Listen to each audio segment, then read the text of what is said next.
Abra sua Bíblia, por favor. Do Evangelho de Lucas, capítulo de número 24.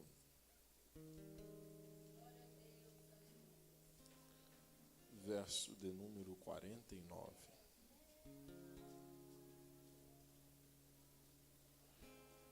Evangelho de Lucas,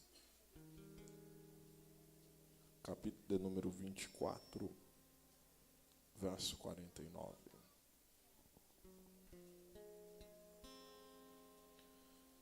Louvar a Deus pela oportunidade de retornar a esta cidade que minha família residiu por algum tempo. Sou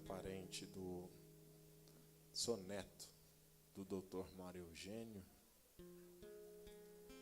neto da irmã Geraldina,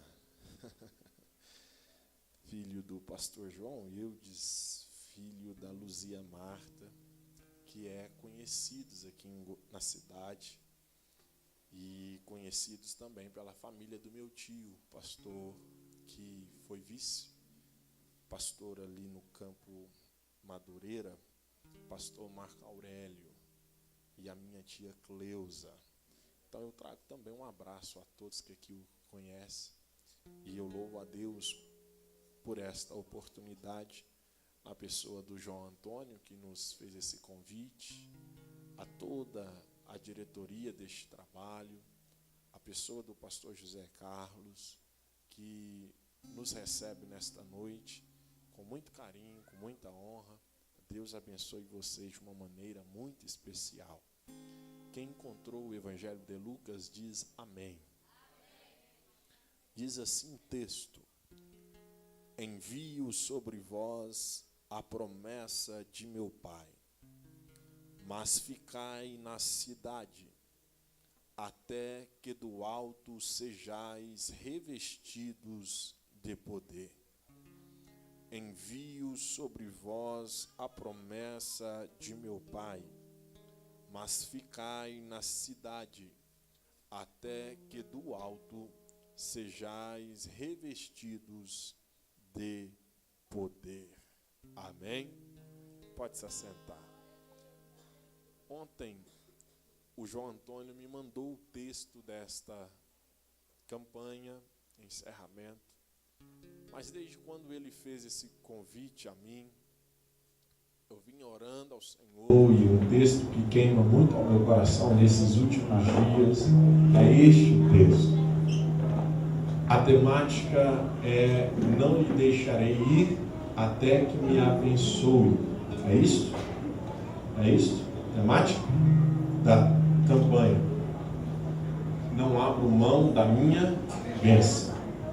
Então aqui há uma bênção para nós, prometida pelo nosso Cristo. E eu gostaria de meditar com vocês neste versículo, apenas neste versículo, rapidamente, para que nós possamos entender o que Deus quer falar conosco.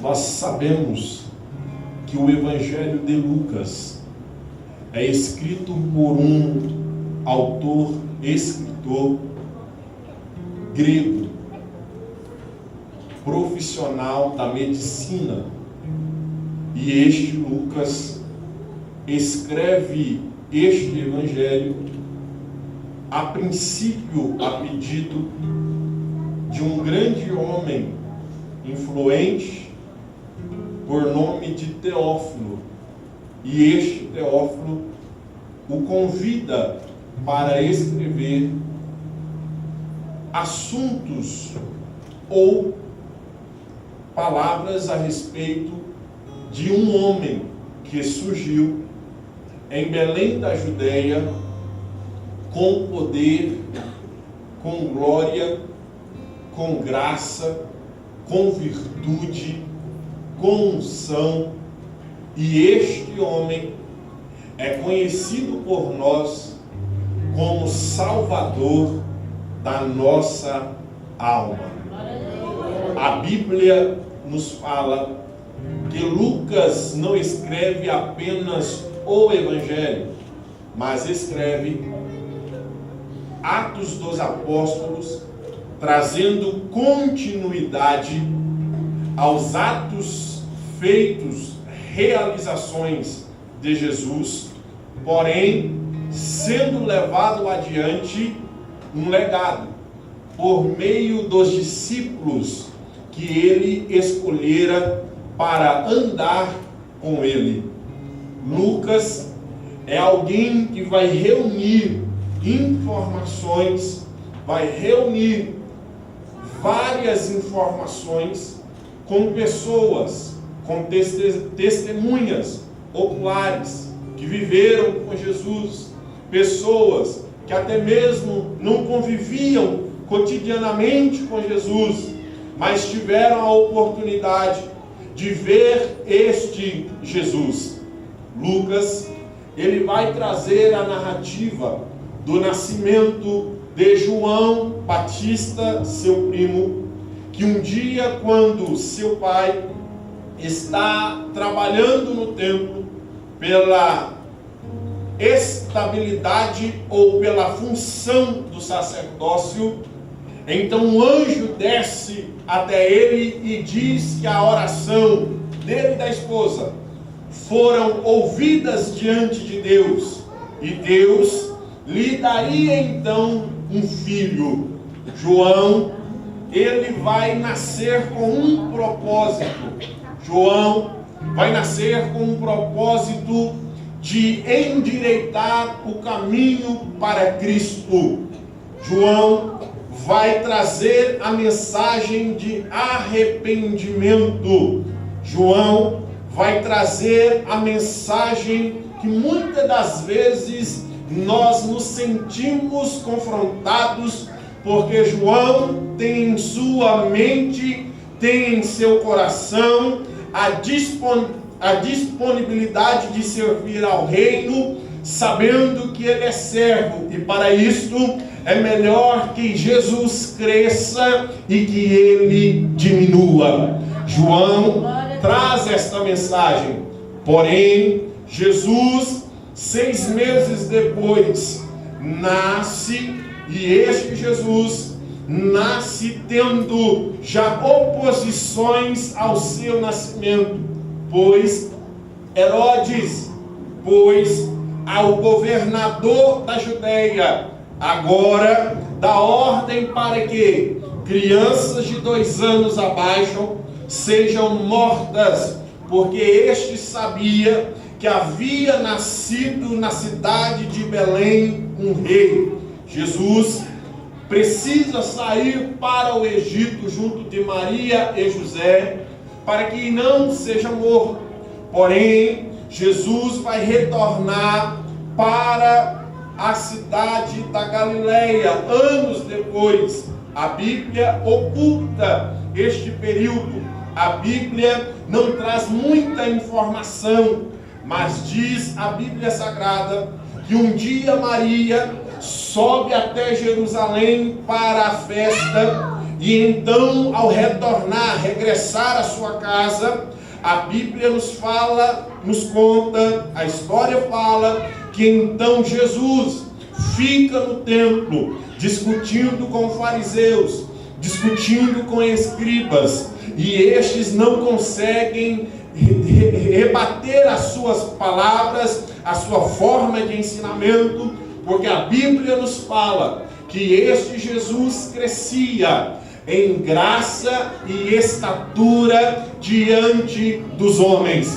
A Bíblia vai nos narrar que então, quando este completa 30 anos de idade, ele vai surgir novamente às margens do Rio Jordão.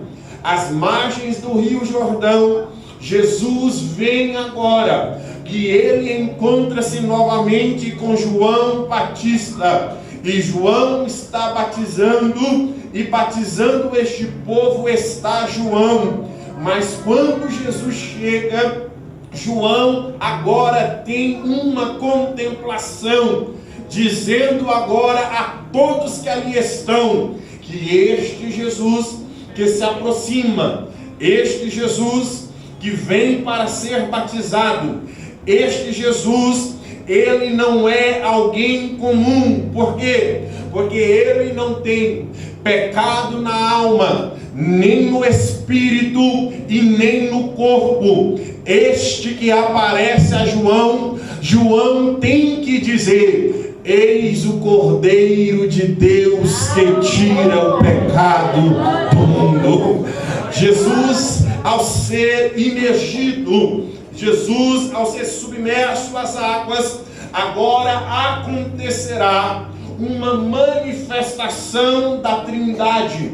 Qual é a manifestação que acontece? O Filho aparece para ser batizado, descerá as águas por meio da bênção de João Batista. Porém, agora acontece uma das coisas mais lindas que narra-se no Novo Testamento. O que é que acontece? Agora os céus vão se abrir. O que eu acho interessante, João, é que na Bíblia, às vezes, uma letra muda muita coisa. Como assim? O texto diz que os céus, não diz o céu, diz os céus. O que é isso? Está dizendo para nós que quando Jesus é batizado, o céu que eu e você contemplamos, aonde as nuvens estão, aonde nós conseguimos contemplar o azul celeste, este vai dar vazão, este vai se abrir. E não obstante, o segundo céu, aonde estão as estrelas, as constelações, os planetas, as galáxias, vão se abrir também. E o terceiro céu, que Paulo nos fala, que até o terceiro céu ele foi, então 3 céus, eu posso dizer afirmativamente que se abriram. E então agora a segunda pessoa da Trindade se manifesta como uma pomba corpórea que desce tipologicamente, apontando a presença do Espírito Santo, descendo sobre o Filho. E a Trindade se conclui ou se manifesta em sua presença quando o Pai agora diz para todos que estão à margem do Rio Jordão: este é o meu Filho amado, em quem me comprazo, em quem tenho prazer. O Filho nas águas, o Espírito descendo sobre ele, e o Pai dizendo para todo mundo e testificando: este Filho me dá prazer, este Filho me dá prazer, este Filho me dá prazer. Oh glória, oh glória.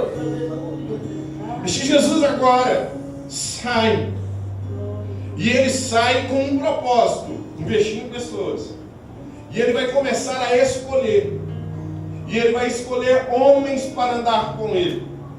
Interessante que quando Jesus escolhe, o crivo de Jesus não é igual ao meu, não é igual ao teu, não é igual ao que nós, como sociedade brasileira, costumeiramente fazemos.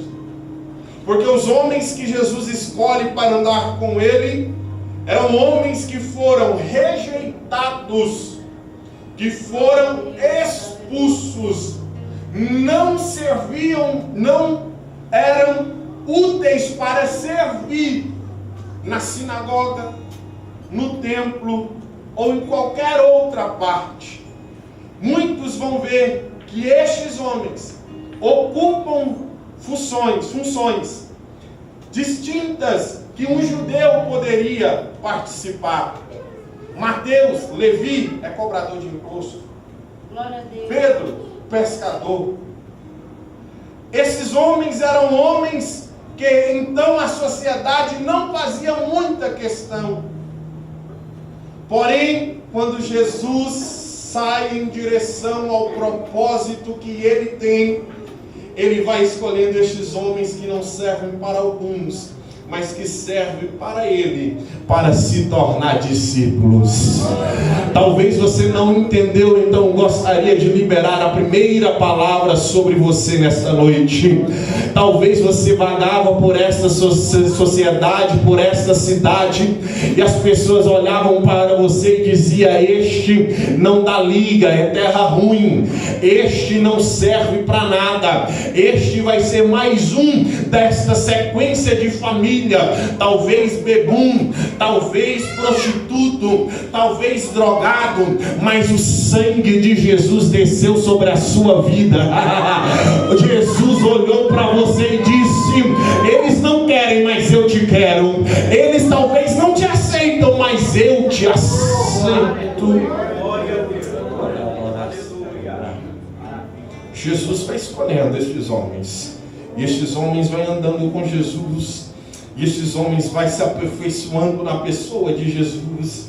Porém, agora, este Jesus começa a revelar a ele os seus segredos, as coisas que são obscuras e para eles difícil de interpretação, e ele vai usando linguagens que eles possam entender, e ele vai dizendo qual é o seu propósito, e o propósito de Cristo é a cruz, o propósito de Cristo é o Calvário, porque ali estaria sendo pago toda a dívida de toda a humanidade.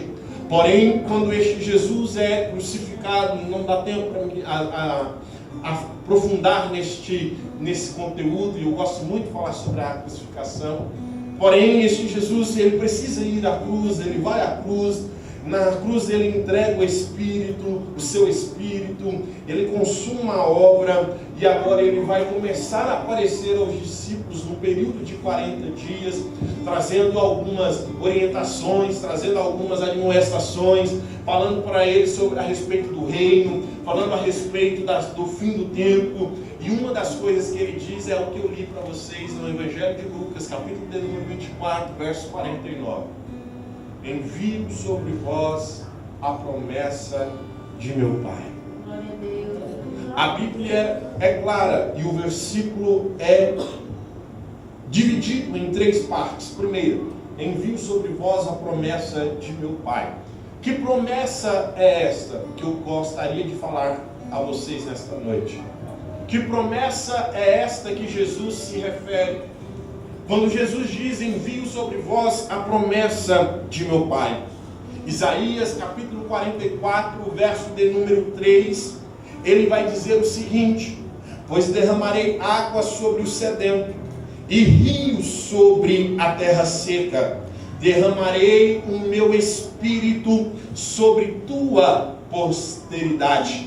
Joel capítulo de número 2, verso de número 28, ele vai dizer: e depois derramarei do meu espírito sobre toda a carne. João capítulo de número 14, verso de número 16, ele vai dizer, o próprio Cristo: eu rogarei ao Pai e ele vos dará o outro Consolador, para que esteja convosco para sempre. João capítulo 14, verso de número 26, ele vai dizer: mas o Consolador, o Espírito Santo, que o Pai enviará em meu nome, vos ensinará todas as coisas e vos fará lembrar de todas as coisas que eu vos tenho ensinado. João capítulo 15, verso de número 26, eu estou falando sobre a promessa: quando vier o Consolador, e eu da parte do Pai vos enviarei o Espírito da verdade, que procede do Pai, ele testificará de mim, ou seja, do Cristo. João capítulo 16, verso de número 7, todavia digo-vos a verdade, convém que eu vá, porque se eu não for, o Consolador, a promessa, o Espírito Santo, não virá para vós, mas se eu for, eu o enviarei. Quando ele vier, convencerá o mundo do pecado, da justiça e do juízo. Essa é a promessa que Jesus está falando. Todos aqui sabem, João Antônio principalmente, porque ele já vem de uma escola que eu entendo, que eu sei, que eu conheço. Então nós sabemos que Velho Testamento, o Espírito Santo, ele vem de maneira gotejada, ou seja, ele vinha, usava uma pessoa, porém não permanecia na terra, retornava ao céu. Gênesis no capítulo 6, você vai ver isso, dali em diante. Então a gente vai vendo que os homens são usados por Deus, e terminada a sua obra, o Espírito retorna. O Espírito não permanece permanentemente na terra, mas só que agora Jesus está dizendo: eu enviarei este Espírito Santo que ficará com vocês para sempre. Agora perceba o que ele está dizendo. Ele vai dizer após a vírgula: porém ficai na cidade. Qual é a cidade? A cidade é Jerusalém. Jerusalém é a capital de Israel. Jerusalém é onde eles recebem instrução, é onde acontece todo o ritual que eles determinam e realizam na cidade de Israel, ou no domínio de Israel. Em Jerusalém é onde Salomão inaugurou um templo, e Deus disse que de lá ouviria a oração do povo e responderia. Jerusalém é a cidade que Davi entrou com a arca da aliança, trazendo a presença de Deus para Israel, e cada vez que a arca da aliança estava perante Israel, o povo bailava na presença de Deus, porque eles sabiam que só o Senhor é Deus, só o Senhor é Deus. Aleluia.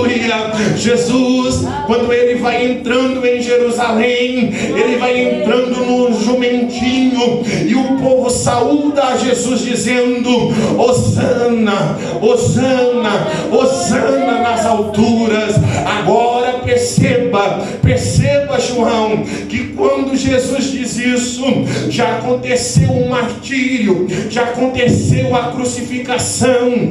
Então ficar em Jerusalém não é tão simples, ficar em Jerusalém não é tão fácil. Por que, Edequiel? Perceba, Pedro é alguém que vive ao lado de Jesus, porém quando vieram prender Jesus, Pedro já deu no pé, e Pedro já negou Jesus 3 vezes. Por quê? Porque agora tem uma perseguição instaurada, há uma perseguição estabelecida, mas agora Jesus está dizendo: ficai na cidade, ficai em Jerusalém. Cá para nós, vamos contextualizar.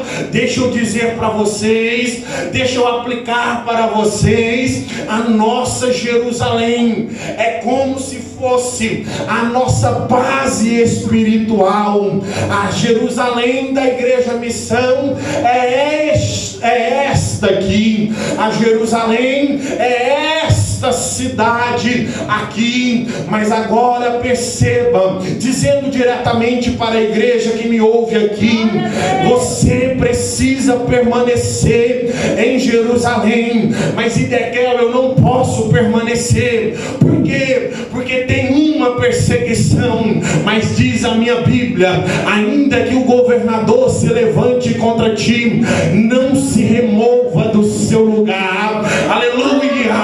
Igreja Missão que me ouve aqui em Turvânia, talvez haja uma perseguição estabelecida, talvez tenha algo tentando fazer-lhes parar, mas se Jesus disse para permanecer, permanece. Se Jesus disse para ficar, fica. Se Jesus disse para ficar aqui, permanece. Calaria, secularia, cacalaia, charabraia, te calavara, sui, candalaia. Eu não vim aqui com uma mensagem mensagem pragmática, uma mensagem ensaiada. Eu venho aqui para trazer uma palavra de Deus para você. Por mais que a perseguição bata na sua porta, não saia de Jerusalém. Por mais que o governo se levante contra nós, não sairemos de Jerusalém. Em Jerusalém tem pão, em Jerusalém tem provisão, em Jerusalém tem renovo, em Jerusalém tem promessa, em Jerusalém tem poder, em Jerusalém tem autoridade, em Jerusalém tem revestimento de poder, em Jerusalém tem boca no pó, mas tem um Deus dando vitória para aqueles que o buscam em todo o tempo. Calaia, sequilara, sai. Ficai em Jerusalém. Há então uma perseguição instaurada. Há então agora pessoas para tentar matar a igreja. Mas eu percebo uma coisa, que quanto mais se levantam para matar a igreja, mais a gente cresce. Quanto mais tentam nos fazer parar, mais nós crescemos, mais nós progredimos, mais nós prosperamos. Nessa noite, se você está sendo provado, deixa eu lhe dizer uma coisa. Eu venho de Goiânia para lhe dizer, é porque Deus está prestes a prosperar a sua vida, a mudar a sua história. Se tem perseguição, se tem luta, se tem prova, mas se tem ordem de Deus para permanecer, é porque Ele sabe que na hora certa a promessa cumpre, o Espírito Santo desce e as coisas mudam do lugar. Aleluia. Ficai em Jerusalém. Agora a terceira parte do verso é: até que do alto sejais revestidos de poder. Glória a Deus. Envio sobre vós a promessa de meu Pai, é o Espírito. Mas ficai na cidade, é a condição. O que é o cumprimento da promessa? É o Espírito. Porém, olha a conclusão. Olha a conclusão. Até que do alto sejais revestidos de poder. Glória a Deus. Discípulo, raiz judaica. Judeus estão em uma dificuldade. Cristo vem revolucionando toda o segmento, toda a história de um judeu. Eles estão ligados à letra. E agora o que Jesus está dizendo para eles é: até que do alto. Ou seja, vocês não precisam fitar os seus olhos aqui. Não precisam fitar os seus olhos aqui na horizontal. Não fitem os olhos, ou seja, na tradição. Não fitem os olhos na onde? Nos ensinamentos daqueles que colocam sobre vós um jugo que é pesado. Glória a Deus. Então, deixa eu lhe dizer uma coisa. Glória a Deus. Até que do alto, ou seja, ele já está dando um indício. Por quê? Porque após esta palavra, Jesus agora está sendo assunto aos céus, e ele vai subindo até o céu. Aí há uma passagem em Atos dizendo que 2 discípulos vão a caminho de Emaús. E no caminho de Emaús eles vão dizendo: se porventura esse coração não fazia arder quando este homem falava, então este Jesus, aí vão dizer, a conclusão do versículo é: varões galileus, por que estáis olhando para cima? Se este Cristo, o mesmo que vocês estão vendo ir subir, também voltará. Aí ele vai dizer: mas, no verso 8 do capítulo 1 de Atos, mas recebereis a virtude do Espírito Santo que há de vir sobre vós. É sobre. É em cima. É acima. É em cima. Aí a gente tem que observar uma coisa. É 500 que começa. E campanha É fácil todo mundo começar, difícil é terminar. É verdade. 500 começam esperando essa promessa, mas é só 120 que tem peito para esperar a promessa se cumprir. Glória a Deus. É 500 no início, mas é só 120 no dia da descida. Deus me autoriza a dizer para alguém nesta noite: você veio todo ensanguentado por dentro, todo dilacerado por dentro, dizendo: eu nem aguento mais caminhar um pouco. Mas Jesus me trouxe aqui para te dizer: aguenta sim. E porque você veio nesta noite, Ele está liberando sobre nós uma unção especial do Espírito para consolar seu coração, para fazer com que você aprenda que no tempo de Deus, por mais que as coisas estejam fora do lugar, é melhor permanecer na presença do Eterno. Aleluia. 500 começam, mas é 120 que recebe. É até que do alto sejais revestidos de poder. O que ele está dizendo? Não vai vir da academia dos fariseus. Glória a Deus. Aleluia. Tem gente que tem bagagem demais, e aí vai colocando a gente na porta e não vai deixando a gente viver as nossas experiências, porque está ligado demais à tradição. Mas o Espírito Santo está dizendo: quem tem ouvidos, ouça o que o Espírito diz à igreja. Nessa noite é noite de você mesmo ter a experiência com o Espírito Santo. A sua experiência não depende de alguém que vai determinar. Basta o Espírito querer para que Ele realize na sua vida. Basta o Espírito querer para que Ele realize algo nesta noite sobre nós. Então deixa eu lhe dizer uma coisa: se Jesus vai sendo assunto aos céus, e então se cumpre a primeira parte do hino cantado no Salmo 24: levantai, ó portas, as vossas cabeças, levantai, ó portais eternos, para que entre o Rei da Glória. Jesus agora está à direita do Pai intercedendo, e está dizendo para que o Espírito Santo desça.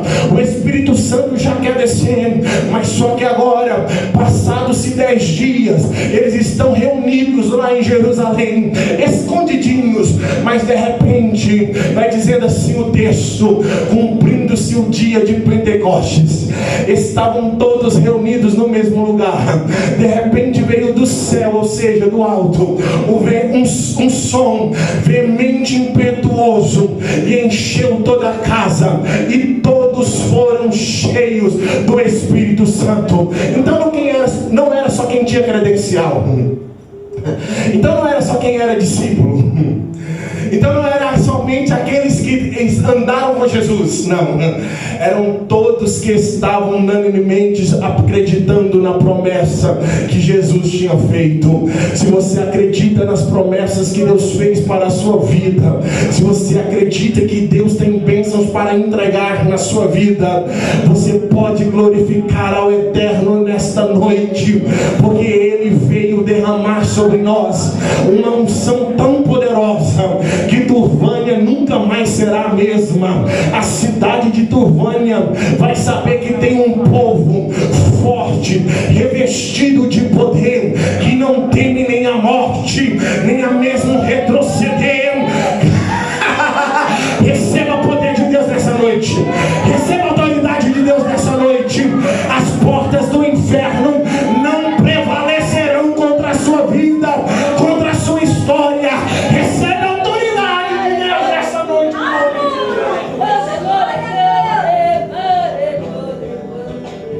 Pede para mim, por favor. Calabaria, suri, calabaria, sará, calabaria. Alguns dizem que essa promessa era somente para a igreja primitiva. Eu vim dizer para você o que Pedro disse no versículo de número 39, se não me engano, do capítulo 2. E esta promessa se estenderá aos filhos, e aos filhos dos vossos filhos, e até as últimas gerações. Ou seja, o Espírito Santo, ele está liberado para nós nessa noite.